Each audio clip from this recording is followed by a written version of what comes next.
Hey everybody, I'm Allie Doran with Miss Allie's Kitchen, and today I'm going to show you how to make my perfect venison roast with garlic and herbs. This recipe is from my cookbook, Venison Every Day, which you can pick up wherever books are sold, and Cabela's and Bass Pro. What I have here is a really nice venison roast.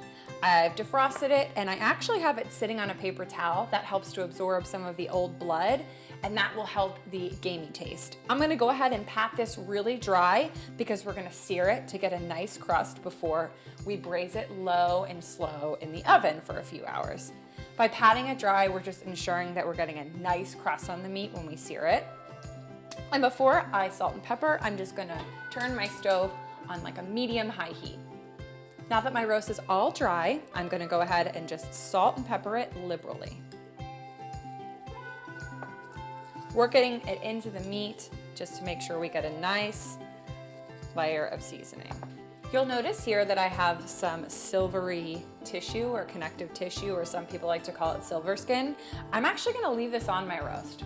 When we roast low and slow, what's actually gonna happen is this is going to melt away and you'll get that really, really tender roast that you're looking for. It just helps with creating a more gelatinous kind of pan sauce at the end. So you actually want to leave that on if you're cooking low and slow. Okay, now I'm just going to add a little bit of olive oil into my preheating pan, get this on the stove, sear it, and get that really nice golden brown crust all over the roast. Now, while my roast is searing over on the stove, I'm gonna go ahead and make our braising liquid. The first thing I'm gonna do is get some garlic. Remember, this is a garlic and herb roast, so we wanna make sure we have plenty of garlic in there. I've got about 4 cloves here, and I'm just gonna give them a nice mince. I'm adding my garlic into this little bowl here. Any small bowl will work. You just need enough room to mix all of this together. And then I'm going to zest a whole lemon. We just want the zest. The zest is a really flavorful part of the lemon, and it has all of those lemon oils in it. So you're gonna get a ton of lemon flavor, which will actually help balance out that rich flavor of the venison. Some people tend to call venison maybe gamey, but a way we can combat that is by adding a lot of bright flavors like herbs, lemon, red wine, balsamic vinegar, all ingredients we have here, into this braising liquid, and it's gonna not only give you a tender roast, but a really flavorful one too. Next, I'm gonna add some fresh herbs. What I have here is just a little bit of parsley, some oregano, and my favorite, thyme. You can also use rosemary here. The original recipe calls for that, but it's really kind of what you have on hand, maybe in your garden, what you find in the store. And I'm just gonna go ahead and take the oregano leaves off the stems, do the same with the thyme, and then chop everything up really finely. Before I add my herbs into the braising liquid, I'm just gonna set aside a little bit for serving later. You just wanna sprinkle some herbs over top before you serve this, and it's easier to just chop everything up at once. The next thing I'm gonna add is some tomato paste. Tomato paste, like I said earlier, is just gonna add richness and a velvety texture. And here I have red wine and balsamic vinegar. Any dry red wine will do. If you don't wanna use wine, you can just use the same amount of stock or broth. Lastly, here I just have some venison stock here. You can use beef stock if you'd like, really any red meat stock that you have on hand.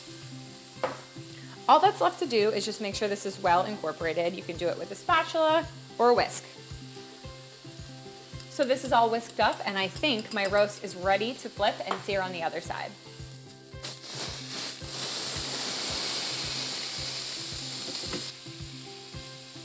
My roast is all seared. I'm gonna go ahead and add the braising liquid that's all mixed up. My oven's preheated at 350. I'm gonna cover the roast and then let it in there for about 2 or 3 hours. I want it to be falling apart tender before I take it out.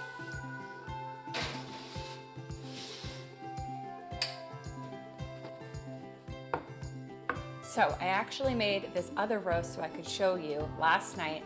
I actually did it in the crock pot overnight. You can totally do that too. As you guys can see, this is so fall apart tender. Look at this gorgeous, gorgeous meat. This is absolutely the way to go. You don't want to take it out of the oven until it is falling apart tender. That's why we roast very low and very slow.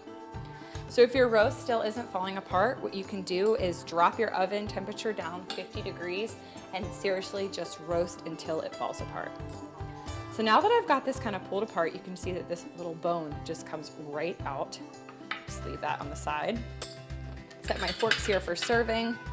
And then I'm gonna take some of the pan dripping. So this is the red wine, balsamic, tomato paste, herbs, and garlic.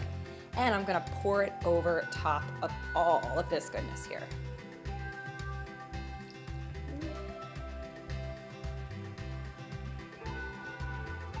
Just needs a little bit of the herbs we chopped earlier and salt and pepper on top, and this is absolutely ready to serve. I have to give it a little taste, you know, just for quality control. It is so tender, crazy flavorful. I just love the flavor coming through from the garlic, the red wine, and the herbs. It's absolutely perfect.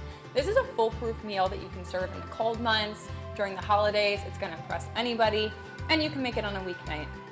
You can find the recipe in my cookbook, Venison Every Day. And again, I'm Allie with Miss Allie's Kitchen. Thanks for watching.